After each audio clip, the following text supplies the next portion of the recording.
Si l'Europe peut rassembler, et elle rassemble, c'est justement par les projets. En Bretagne, sur la période 2014-2020, cela représente près d'1 milliard d'euros investis pour soutenir les porteurs de projets. La ville a eu beaucoup de soucis, beaucoup de problèmes avec le chômage. Il y a 12 ans encore, nous avions 20% de chômage. Aujourd'hui, c'est à peine 6%. Nous avons pu faire tous ces changements grâce aux moyens financiers qui venaient de l'Union européenne.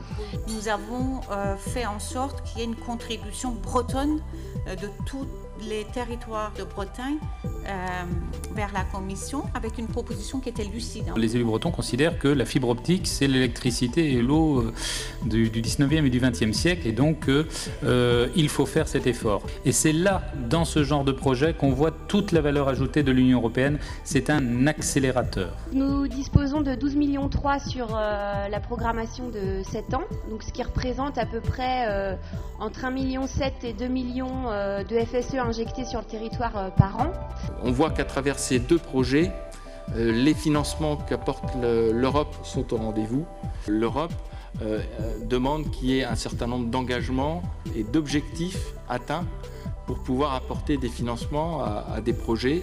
La cohésion territoriale, sociale et économique s'est inscrite dans le traité de l'Union européenne.